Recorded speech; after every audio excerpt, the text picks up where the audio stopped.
வாரத்தின் முதல் நாளில் தேவனை தொழுது கொள்ளும்படியாக கூடி வந்திருக்கிறதான உங்கள் யாவருக்கும் கிறிஸ்து இயேசுவின் நாமத்தினாலே உங்களை வாழ்த்துகிறேன்.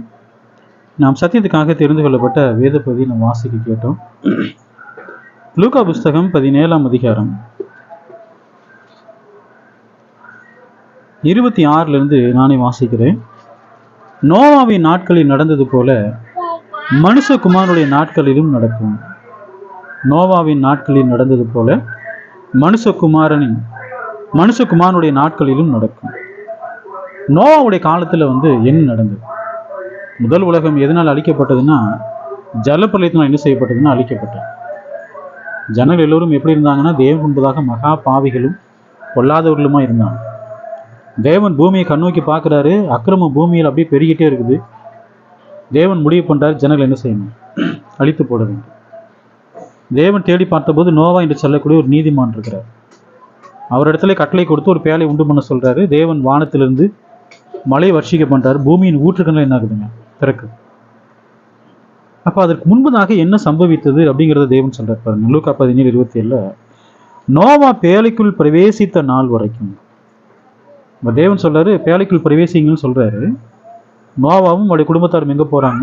பேலைக்குள் போறாங்க. அந்த நாள் வரைக்கும் ஜனங்கள் புசித்து குடித்தார்கள், பெண் கொண்டு கொடுத்தார்கள்.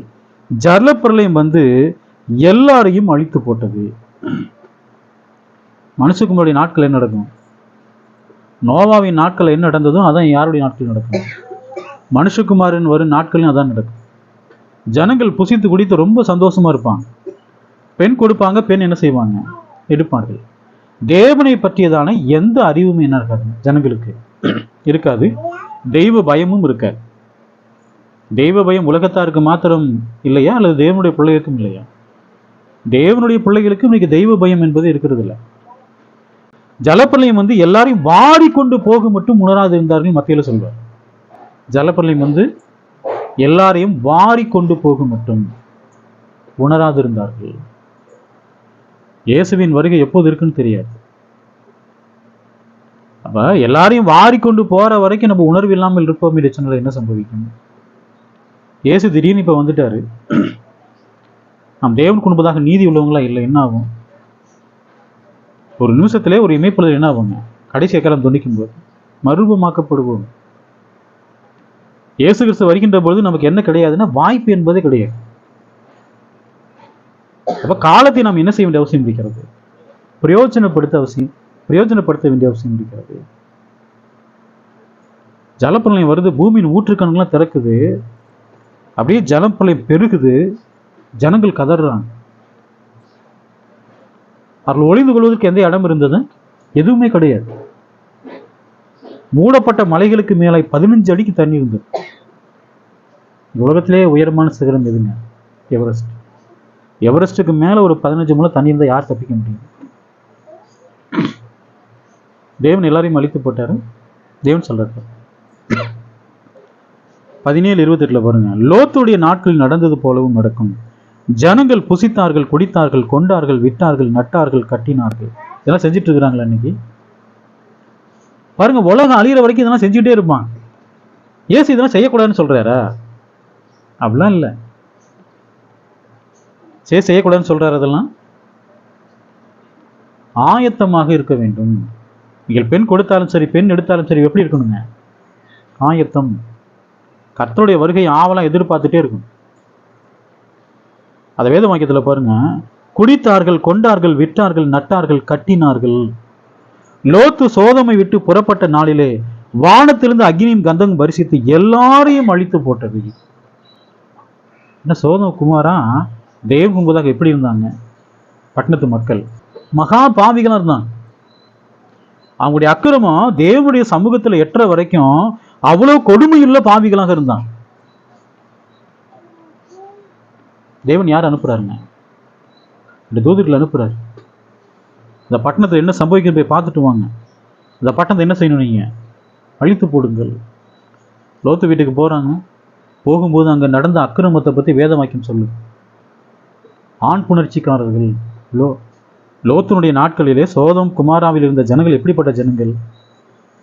ஆண் புணர்ச்சிக்காரர், அருவருப்பானவர்கள். அப்போ அதை கண்கூட அவங்க பார்க்குறாங்க. என்ன செய்யறாங்க? லோத்துடைய மனைவி, பிள்ளைகள் எல்லாருடைய கையை பிடித்து கொண்டு எங்க விடுறாங்க? பட்டணத்துக்கு வெளியே கொண்டு போய் விடுறாங்க. லூக்கா 17:30 பாருங்க. மனுஷகுமாரன் வெளிப்படும் நாளிலும் அப்படியே நடக்கும். ஜனங்கள் புசிப்பாங்க, குடிப்பாங்க, கொண்டார்கள், விட்டார்கள், நட்டார்கள், கட்டினார்கள், எல்லாமே செஞ்சுக்கிட்டே இருப்பாங்க. திடீர்னு இயேசு என்ன செய்வாருங்க? வருவார். மனுஷகுமாரன் வெளிப்படும் நாளிலும் அப்படியே நடக்கும்.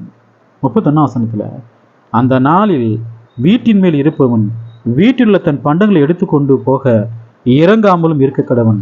அப்படியே வயலில் இருக்கிறவன் பின்னிட்டு திரும்பாமலும். பின்னாடி பார்க்காதீங்கன்ற. அதுக்கு உதாரணம் யாரு? அடுத்த வசனத்துல நம்ம பார்த்தோம் இல்லைங்களா? லூக்கா 17:32, லோத்தின் மனைவியை நினைத்துக் கொள்ளுங்கள். தேவன் கட்டளை கொடுக்கிறார் லோத்துவுக்கும் அவருடைய குடும்பத்தாருக்கும். இங்க ஓடுங்க, நீங்க என்ன செய்யக்கூடாது? பின்னிட்டு பார்க்க கூடாது. தேவன் அதான் கட்டளை கொடுக்கிறார். உங்கள் மனைவிகள், உங்களுடைய மனைவி, உங்களுடைய மருமக்கள் மாதிரி யாரு தான் என்ன செய்யுங்க? கூட்டிட்டு போங்கன்னார் லோத்துவ. லோத்து போய் மருமகள் மாட்ட போய் பேசுறார், மருமகன் மார்கள்ட்ட போய் பேசுறார். ஆனா அவங்க அதை கேட்டாங்களா? கேட்கவே இல்லை. தாமதிச்சுட்டே இருக்கிறாங்க. தூதர்கள் பார்க்குறாங்க, என்ன செஞ்சாங்க? கையை பிடிச்சி ஊருக்கு வெளியே கொண்டு விடுறாங்க. பின்னிட்டு திரும்ப வேண்டாம்னு சொல்றாங்க. பின்னாடி திரும்பி பார்க்காதீங்க. என்ன சம்பவித்தது? எல்லாம் முன்னாடி ஓடிட்டு இருக்கிறாங்க. யார் திரும்பி பார்த்தது? லோத்தின் மனைவி. லோத்தின் மனைவியை திரும்பி பார்க்குறாங்க. அப்படியே அவங்க என்ன ஆயிட்டாங்க? உப்பு தூண் ஆயிட்டாங்க. அப்ப பின்னிட்டு பார்ப்பது என்பது ஆபத்தான. நிறைய பேர் தங்கள் பழைய வாழ்க்கை என்ன செய்யறாங்கன்னா அதுவே ரொம்ப பெட்டர்னு நினைக்கிறாங்க. கிறிஸ்தவ வாழ்க்கை ரொம்ப பாடுகள் அப்படின்னு நினைக்கிறாங்க. அதில் உபத்திரவங்கள் இருக்கிறது. நான் அங்க இருக்கும்போது எப்படி இருந்தேன்? ரொம்ப நல்லா இருந்தேன். எப்ப கிறிஸ்துவுக்குள்ள வந்தோம்னா அன்னையிலிருந்து எனக்கு என்ன ஆரம்பிச்சிருச்சு? பாடுகள் ஆரம்பிச்சிருச்சுன்றான். அப்ப என்ன செய்யறாங்க? பின்னிட்டு திரும்பி பார்க்குறாங்க. இல்லைங்களா? அப்போஸ்தலர் 7ஆம் அதிகாரம் 39ஆம் வசனம் பாருங்க. இவனுக்கு நம்முடைய பிதாக்கள் கீழ்ப்படிய மனதான் இராமல் இவனை தள்ளிவிட்டு தங்கள் இருதயங்களில் எகிப்துக்கு திரும்பி என்ன பண்றாங்க? இஸ்ரவேல் ஜனங்கள் வனாந்தரத்துல, எங்களுக்கு யார் வேணாம்? மோசே வேணாம் எங்களுக்கு. நாங்கள் எகிப்திலே சாப்பிட்ட கொமட்டி காய்களையும் வெள்ளரிகளையும் பூண்டுகளையும் நினைத்து பார்க்கிறோம். எப்படி சாப்பிட்டோம் நாங்கள் ஒரு தலைவனை ஏற்படுத்தி கொண்டு எங்க திரும்புவோம்? எகிப்துக்கு திரும்ப, அடிமைத்தனத்துக்கு திரும்புவோன்றான். அவங்க வாயில சொல்றாங்க, தேவன் சொல்றாரு, அவங்க இருதயத்தில் எங்க திரும்பிட்டாங்க? எகிப்துக்கு. நமக்கு நிறைய பாடுகள், உபத்திரவங்கள், போராட்டங்கள்லாம் வரும். ஐயோ எனக்கு ஏன் இப்படி நடக்குது? நம்ம பழைய வாழ்க்கை நல்லா இருக்குன்னு சொல்லி நம்ம என்ன பண்ணிடக்கூடாதுங்க இருதயத்துல. அதெல்லாம் யோசிக்கவே கூடாது. இருதயத்துல நம்ம யோசிப்போம் என்று சொன்னா நம்ம எங்க என்ன போயிட்டோம்? பாடியும் அப்ப பின்னான வாழ்க்கைக்கு நம்ம போயிட்டோம். இஸ்ரவேல் ஜனங்கள் அப்படிதான். நாங்க எகிப்து நினைச்சு பார்க்கணும்னு சொல்லும் போது அவங்க திரும்பிட்டாங்க, எகிப்துக்கு திரும்பிட்டாங்க. அதான் தேவன் நாங்க சொல்ற. மோசே மலையில பிரமாணத்தை வாங்கிட்டு இருக்கிறாரு. அந்த மோசைக்கு என்ன சம்பவித்தது எங்களுக்கு தெரியாது. மோசே தேவன்கிட்ட பிரமாணத்தை வாங்கிட்டு இருக்கிற, தேவன் பிரமாணத்தை மேல சீனாய் மேல தேவன் பிரமாணத்தை கொடுத்துட்டு இருக்கிற.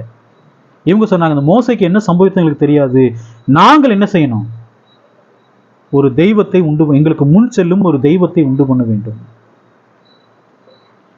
ஒரு கிரியை பண்ணாங்க. அந்த கிரியில் அவங்க எப்படி இருந்தாங்க? மகிழ்ச்சியா இருந்தாங்க. பொன்னால் செய்யப்பட்ட கன்றுக்குட்டி, ரொம்ப சந்தோஷமா இருந்தாங்க. மறுபடியும் எங்க திரும்பிட்டாங்க? எகிப்து. தேவன் எப்படிப்பட்ட தேவன் என்பது தேவன் என்ன பண்ணிக்கிறாங்க? அவங்களுக்கு காண்பித்திருக்கிறார். அவர் எவ்வளவு வல்லமை உள்ளவர், எவ்வளவு அற்புதங்களை செய்யக்கூடியவர், எவ்வளவு மகிமை உடையவர். அந்த ஜனங்களை, அத்தனை வாதிகளை எகிப்தில் ஏற்படுத்தி என்ன பண்ணிக்கிறாங்க? வெளியே கொண்டு வந்துக்கிறார்.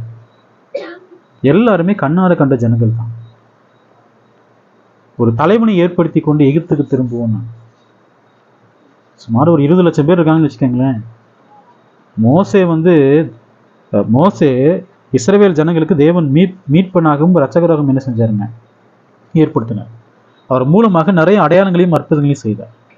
இவங்க ஒரு தலைவனை ஏற்படுத்துறாங்கன்னு வச்சுக்கோங்களேன், அந்த தலைவனால் செங்கடலை ரெண்டா விளக்க முடியுமா? ஜனங்களை மறுபடியும் வந்து எதிர்த்து கொண்டு போக முடியுமா? பாருங்க, இவ்வளவு அற்புதங்கள் வானத்திலும் தேவன் மன்னாவை கொடுக்கிறாரு. அவங்க பாதரட்சைகள் என்ன ஆகலைங்க, தேயவில்லை. வஸ்திரங்கள் என்ன ஆகல, பழமையை போகவும் இல்லை. 40 வருஷம் அப்படித்தான் இருக்கிறான். அந்த தலைவனும் அதெல்லாம் செய்ய முடியுமா? அந்த வனாந்தரம் எப்படிப்பட்ட வனாந்தரம்? தேள்களும் கொல்லிவாய் சர்ப்பங்களும் நிறைந்த வனாந்தரம். ஏதாவது அவங்களுக்கு கடிச்சத இல்ல. எவ்வளவு அற்புதமான தேவன் பாருங்க. அந்த தேவனை விட்டு அவங்க எங்க திரும்புறாங்க? எகிப்துக்கு. யோவான் புஸ்தகம் 6ஆம் அதிகாரம் 60ஆம் வசனம் பாருங்க. அவருடைய சீசரில் அநேகர் இவைகளை கேட்ட பொழுது, இது கடினமான உபதேசம், யார் இதை கேட்பார்கள் என்றார்கள். என்ன சொல்றாங்க சீசர்கள்லாம்? இது ரொம்ப கடினமா இருக்கு இந்த உபதேசம்லாம். நியாய பிரமாணத்தை காட்டிலும் கடினமான உபதேசம் கிறிஸ்தியன் உபதேசம். லகுவான பிரமாணம் அவளுக்கு எப்படி தெரியுதுங்க? அது கடினமான உபதேசமா தெரியுது.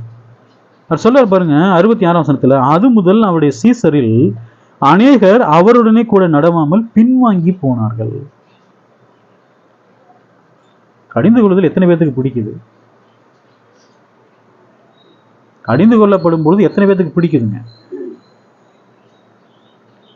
ஊழியக்காரரோ ஒரு சகோதரரோ யாரோ ஒருத்தர் முன்னாடி வந்து கடிந்து கொள்கின்ற பொழுது அந்த கடிந்து கொள்ளுதலை ஏற்றுக்கொள்ளக்கூடிய அந்த இருதயம் இருக்கணும் இல்லைங்களா? ஏன் கடிந்து கொள்றாங்க? உங்கள் பிள்ளைகளை ஏன் கடிந்து கொள்றீங்க? உங்கள் பிள்ளைகளை ஏன் அடிக்கிறீங்க? அவங்களுக்கு ஏன் புத்தி சொல்றீங்க? சரியான பாதையில் நடக்க வேண்டும். அப்ப தேவனுடைய சபை ஒரு குடும்பம் தான் இல்லைங்களா? அப்ப சபையினுடைய ஊழியக்காரர் அல்லது சகோதரர் யாரோ ஒருத்தர் கடிந்து கொண்டு பேசுகின்ற பொழுது நம்ம ஏற்றுக்கொள்ளக்கூடிய அந்த இறுதி நமக்கு இருக்கு அந்த இறுதியும். அப்ப இப்படி பேச என்ன சொல்றாங்க? இது கடினமான உபதேசம். நான் ஏன் கேட்கணும்? பாருங்க, அப்படிப்பட்ட இறுதியும் இருக்கும் என்று சொன்னால் அது எப்படிப்பட்ட இறுதினா பின்வாங்கி போகக்கூடிய இறுதி. லூக்கா புஸ்தகம் 8ஆம் அதிகாரம் 13ஆம் வசனம் பாருங்க. ஏன் பின்வாங்கி போறாங்கன்றத கவனிங்க. கற்பாறையின் மேல் விதைக்கப்பட்டவர்கள் கேட்கும்போது சந்தோஷத்துடனே வசனத்தை ஏற்றுக்கொள்கிறார்கள். வசனத்தை எப்படி ஏத்துக்குவாங்க? ரொம்ப சந்தோஷமா ஏத்துக்குவான். ஆயினும் தங்களுக்குள்ளே வேர் கொள்ளாதபடியினாலே கொஞ்ச காலம் மாத்திரம் விசுவாசித்து சோதனை காலத்தில் பின்வாங்கி, வசனத்தை கேட்கும்போது என்ன செய்யறாங்க? அதை விசுவாசிக்கிறாங்க. எப்ப பின்வாங்கி போறாங்க? சோதனை காலம். ஏன் பின்வாங்கி போறாங்க? அதுக்கு பதில் அதுல இருக்கு பாருங்க. தங்களுக்குள்ளே வேர் கொள்ளாதபடியினாலே. வசனம் விதைக்கப்பட்ட அது வேர் கொடுக்கணும். வேர் கொடுத்து மேல என்ன கொடுக்கணுங்க? பலன் கொடுக்கணும். வசனம் விதைக்கப்பட்ட உடனே சாத்தான் எடுத்துட்டு போற மாதிரி நம்முடைய இறுதி இருக்கவே கூடாது. வசனம் விதைக்கப்படுகிறது என்று சொன்னால் அது வேர் பற்ற வேண்டும். எத்தனை பேர் வந்து வசனத்தை வந்து கேட்டு வேர் பற்றி மேல வந்து கனி கொடுக்குறாங்க? 30, 60, 100 என்ன கொடுக்கணும்? யாரு? நல்ல நிலத்தில் விதைக்கப்பட்டவனும் வசனத்தை கேட்கிறவனாயும் உணர்கிறவனுமாயும் இருந்து. வசனத்தை கேட்டு உணர்றான் பாருங்க, அவனுடைய வேர் தான் என்ன ஆகும்? கீழே வரைக்கும் இருதயத்தில் விதைக்கப்பட்டா கீழே வரைக்கும் போக ரொம்ப ஸ்ட்ராங்கா இருப்பான். சோதனை காலம் வந்தா கூட என்ன ஆக மாட்டாங்க? பின்வாங்கிலாம் போக மாட்டான். பேதுரு எத்தனை தடவை இயேசு கடிந்து கொண்டிருக்கிறார். இந்த கடிந்து கொள்வதை ஏற்றுக்கொண்டாரு. கடிந்து கொள்வதை ஏற்றுக்கொண்டார். இயேசு பேதுருவை நேசித்தார். காரணம் என்ன? கடிந்து கொள்ளுதலை ஏற்றுக்கொள்ளக்கூடிய நல்ல இருதயம் யாருக்கு இருந்தது? பேதுருக்கு இருந்தது. பின்வாங்கி போவது என்பது பெரிய ஆபத்தை.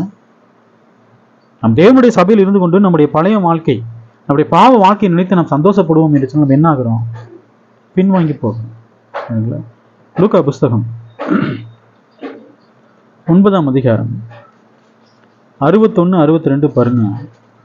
பின்பு வேறொருவன் அவரை நோக்கி, ஆண்டவரே, உம்மை பின்பற்றுவேன், ஆனாலும் முன்பு நான் போய் வீட்டில் இருக்கிற இடத்தில் அனுப்பிவித்து கொண்டு வரும்படி எனக்கு உத்தரவு கொடுக்க வேண்டும் என்றான். அதற்கு இயேசு, கலப்பையின் மேல் தன் கையை வைத்து பின்னிட்டு பார்க்கிற எவனும் தேவனுடைய ராஜ்யத்துக்கு தகுதி உள்ளவன். ஆண்டவரே பின்பற்றுறேன் அதை சொல்றான். என்ன செய்யறேன்? பின்பற்றுறேன். ஆனால் நான் என்ன செய்யறேன்? என் வீட்டில் போய் என்னை அனுப்புவித்து கொள்ளும்படிக்கு நான் என்ன செய்யறேன்? போய் உத்தரவு கேட்டுட்டு வரேன். அப்ப இயேசு சொல்றாரு, நீ என்கிட்ட வந்துட்ட, கலப்பை மேல வச்சுட்ட, கையை வச்சுட்ட, நீ என்ன ஆகக்கூடாது? பின்னிட்டு திரும்பக்கூடாது.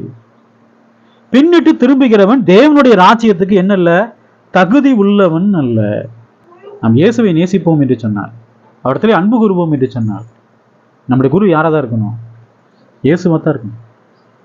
நம்முடைய உறவுகளோ உடன் பிறந்தவர்களோ யாரும் நம்முடைய குருவாக இருக்க முடியுமா? இயேசு என்ன சொல்றாரோ அதுக்கு நம்ம என்ன செய்யணுங்க? கீழ்ப்படியும். கணவனாக இருந்தாலும் சரி, மனைவியாக இருந்தாலும் சரி, பிள்ளைகளாக இருந்தாலும் சரி, தாய் தகப்பனாக இருந்தாலும் சரி, யாராக இருந்தாலும் இயேசுவை காட்டிலும் குடும்ப உறவுகளை யாரும் என்ன செய்யக்கூடாது? அதிகமா. அப்படி அதிகமாக நேசிக்கிறவன் எனக்கு பாத்திரவான். இயேசுவே சொல்றேன். நான் சொல்றேன்னு இயேசுவே சொல்றேன். என்னிலும் அதிகமாக நேசிக்கிறேன் எனக்கு பாத்திரவான் அல்ல. தாவீது சொல்லும் பொழுது வசனத்தை கேட்டு கீழ்ப்படியாம இருக்கான்னு பாருங்க. அவங்க சொல்லுவாரு, அந்த துரோகிகள் அப்படின்னு. பார்க்கும்போது எனக்கு என்ன வருது? எரிச்சல் வருதுன்ற, கோபம் வருதுன்ற. காரணம் என்ன? யாராக இருந்தாலும் என்ன, தாவீதோடு கூட இருந்தவங்க தேவனுடைய வார்த்தைகளுக்கு கீழ்ப்படியில. அவரை பார்க்கும்போது எப்படிதான் பாக்குறாருங்க? துரோகி. நம்முடைய பிள்ளைகள் கர்த்தருக்கு கீழ்ப்படியவில்லையா? நம்ம என்ன செய்யணும்? உங்களை அடிச்சு சரி பண்ணணும். தேவன் அந்த அதை நம்ம கொடுத்துக்காரு இல்லைங்களா? தேவன் நமக்கு அந்த உரிமை என்ன பண்ணிக்கிறாருங்க? மற்ற பிள்ளைகளை அடிப்பதற்கு நமக்கு அனுமதி இருக்கிறது. நாம் நம்முடைய பிள்ளைகளை நம்ம என்ன செய்ய வேண்டிய அவசியம் இருக்கிறது? அடித்து சரியான ஜீவனுக்கு போகிற வாசலில் நடத்த வேண்டிய அவசியம் இருக்கிறது. கலப்பையின் மேல கையை வச்சுட்டா பின்னிட்டு என்ன செய்யக்கூடாதுங்க? பார்க்கலாம் கூடாது. கிறிஸ்து இயேசுக்குள்ள நம்ம வந்துட்டோம். உங்களோடு நீங்க முதல்ல இருந்த பிராந்திய சபையில உங்களோடு நிறைய பேர் ஞானஸ்நானம் எடுத்திருப்பாங்க. நிறைய பேர் உங்க பிராந்திய சபைக்கு உங்களோடு கூட வந்திருப்பாங்க. அவங்களும் என்ன ஆயிட்டாங்க? இப்ப பின்வாங்கி போயிட்டாங்க. காரணம் என்ன? என்ன காரணங்க? வேறு இல்ல. சோதனை காலம் வருகின்ற பொழுது என்ன ஆயிடுவாங்க? அவங்கெல்லாம் பின்வாங்கி போய். எபிரேயர் புஸ்தகம் 4ஆம் அதிகாரம் 1ஆம் வசனம் பாருங்க. ஆனபடியினாலே அவருடைய இளைப்பாறுதல் பிரவேசிப்பதற்கு ஏதுவான வாக்கு தத்தம் நமக்கு உண்டாயிருக்க, உங்களில் ஒருவனும் அதை அடையாமல் பின்வாங்கி போனவனாக காணப்படாதபடிக்கு பயந்திருக்க கடவுள். என்ன எப்படி இருக்கணுமா? வசனத்துல இளைப்பாறுதல் பிரவேசிப்பதற்கு ஏதுவான வாக்கு தத்தங்கள் யார் கொடுக்கப்பட்டிருக்கு? நமக்கு கொடுக்கப்பட்டிருக்கு. இளைப்பாறுதல் நமக்கு கொடுக்கப்பட்டிருக்கு. அவர் சொல்ல பாருங்க, உங்களில் ஒருவனும் அதை அடையாமல். அப்ப தேவனுடைய நோக்கம் என்ன? சபைக்கு வரக்கூடிய ஒவ்வொருவரும் அதை என்ன செய்யணும்? அடையணும். அடையாமல் பின்வாங்கி போனவனாக காணப்படாதபடிக்கு பயந்திருக்க கடவுள். என்ன ஆயிடக்கூடாது? அவங்க பின்வாங்கி போயிடவே கூடாது. நாம் நம்முடைய நடக்கையின் மூலமாக நிறைய பேர் பின்வாங்கி போறாங்க இல்லைங்களா? நம்மால் யாருக்கும் எந்த இடலையும் என்ன செய்யக்கூடாதுங்க? ஏற்படுத்தவே கூடாது. சத்தியத்தை கேட்டு அந்த சத்தியம் பிடிக்கலன்னா பின்வாங்கி போகலாம். ஆனா நமது நிமித்தமாக யாரும் என்ன ஆயிடக்கூடாதுங்க? பின்வாங்கிலாம் போயிடக்கூடாது. அப்ப அந்த வசனத்துல அவர் சொல்ல பாருங்க, பின்வாங்கி போனவனாக காணப்படாதபடிக்கு பயந்து இருக்க கடவுள். ரொம்ப எப்படி இருக்கணும் கிறிஸ்தவ வாழ்க்கையில? கர்த்தருக்கு பயந்து நட. ஐயோ நான் இது பின்வாங்கி போயிடுவனோ அப்படிங்கிற பயம் எப்போதுமே இருக்கணும். உங்கள் ரட்சிப்பு நிறைவேற பிரயாசப்படுங்கள் சொல்றாரு இல்லைங்களா? எப்போதுமே நமக்குள்ளாக அந்த பயம் இருந்துட்டே இருக்கணும். நம்முடைய ரட்சிப்பு நிறைவேற நான் என்ன செய்ய வேண்டும்? நித்திய ரட்சிப்பு என்ன செய்யணும்? பின்வாங்கி மாத்திரம் போயிடாது. லோத்தின் மனைவியை நினைத்துக் கொள்ளுங்கள். பின்னாடி திரும்பி பார்த்ததுனால அவங்க என்ன ஆயிட்டாங்க? உப்புத்தூண் ஆயிட்டாங்க. இயேசு கிறிஸ்து வருகின்ற பொழுது நாம பின்வாங்கி போனவனாக காணப்படுவோம் என்று சொன்னால் நமக்கு இந்த ஆத்மாவுக்கு எந்த இளைப்பாறுதலும் என்ன ஆகுறது இல்லைங்க? எந்த இளைப்பாறுதலும் கிடைக்க போறதே இல்லை இல்லைங்களா? எபிரேயர் புஸ்தகம் 10ஆம் அதிகாரம் 38, 30, 39 பாருங்க. விசுவாசத்தினாலே நீதிமான் பிழைப்பான், பின்வாங்கி போவானானால் அவன் மேலே என் ஆத்துமா பிரியமாயிராது. அதாவது உலகத்தா இருக்காங்க இல்லைங்களா, உலகத்தனுடைய ஆத்மா என்ன ஆயிருக்குன்னா செத்து போயிருக்கு. அவங்களுக்கு சத்தியத்தை போதித்து அவங்க மனம் திரும்பி கிறிஸ்து இயேசுக்குள்ள ஞானம் எடுத்துட்டாங்கன்னா அந்த ஆத்மா என்ன ஆயிரும்? பிழைச்சிரும். சரி, தேவனுடைய சபையில் இருக்கிறோம்னு வச்சுக்கோங்களேன், நாம் ஏதோ ஒரு பாவம் பண்ணிட்டோம், நம்முடைய ஆத்மா செத்து போயிருமா? ஆத்மா செத்து போயிருமா? ஆத்மா சாகுமா? பாவம் செய்கிற ஆத்மாவே சாகுன்றார்ல, அது எப்ப? அது ஞானஸ்நானத்துக்கு முன்னாடி. அப்ப அவங்க பாவம் செஞ்சுக்கிறாங்க, அந்த ஆத்மா என்ன இருக்குதுங்க? செத்து போயிருக்குது. கிறிஸ்து இயேசுவுக்குள்ளாக ஞானஸ்நானம் பெற்றதுக்கு அப்புறம் ஆத்மா என்ன இருக்குது? பிழைத்திருக்கிறது. அப்ப நான் பாவம் செய்யறேன், தேவனை விட்டு பின்வாங்குறேன். அப்ப தேவனது ஆத்மாவை எப்படிதான் பார்ப்பாரு? செத்த ஆத்மாவை பார்ப்பாரா அல்லது பின்வாங்கி போன ஆத்மாவை பார்ப்பாரா? பின்வாங்கி போன ஆத்மாவை தான் பார்ப்பாரு. இப்ப இந்த மாய வித்தக்காரனுக்கு சீமோன் இருக்காரு இல்லைங்களா, பரிசுத்த ஆவியை எதனால் பெற முயற்சி பண்றாரு? பணத்தினால. உன் பணம் உன்னோடு கூட நாசமாய் போகக்கூடாதுன்னு பேதுரு சொல்லிட்டார். சரி, அவர் பெரிய ஒரு பாவத்தை பண்ணிட்டாரு. பேதுரு போய் ஞானம் அப்படின்னு சொன்னாரு. என்ன சொன்னாருங்க? மனம் திரும்பி தேவனை நோக்கி வேண்டிக் கொள், ஒருவேளை உன் பாவங்கள் உனக்கு. அப்ப தேவனுடைய சபையில ஆத்துமாக்கள் இருக்காங்க, பின்வாங்கி போன ஆத்துமாக்கள். தேவனுடைய பாவங்கள் எப்படிதான் இருப்பாங்க? அவங்க பின்வாங்கி போன ஆத்துமாவை தான் இருப்பாங்க. இந்த ஆத்துமா சாகுமா? சாகாது. இப்ப தேவன் என்ன கொடுக்கிறாரு? நமக்கு வாய்ப்பை கொடுக்கிறார்.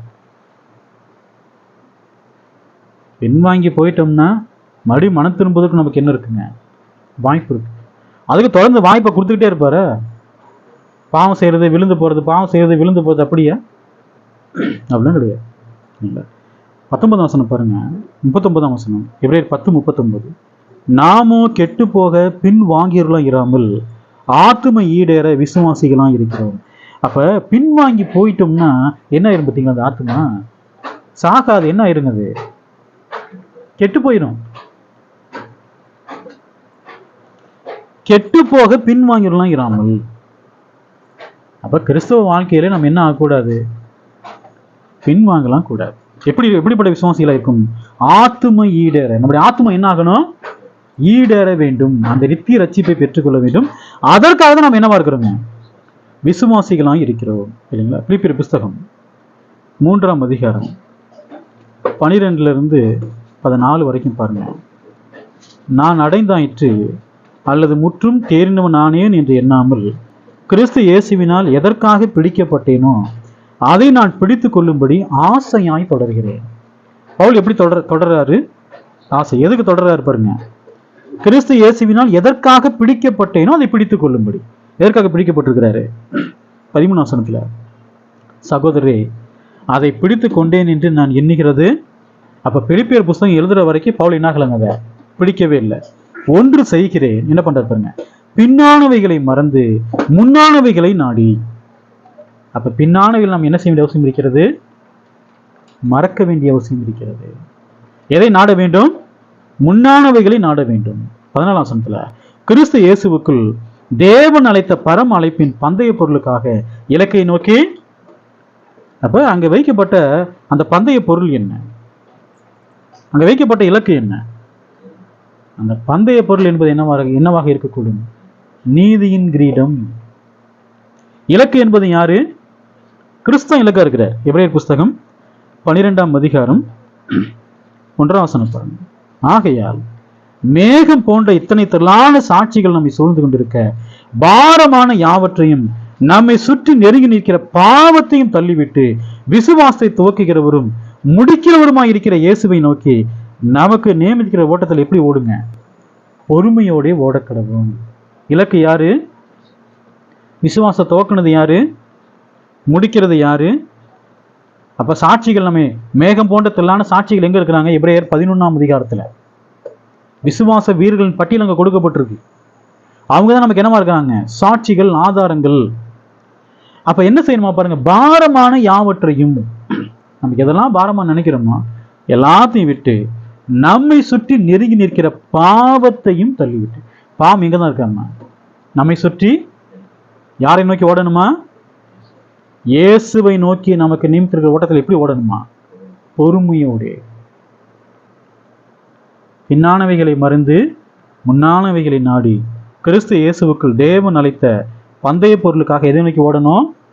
இலக்கை நோக்கி என்ன செய்யணும்? ஓடணும்.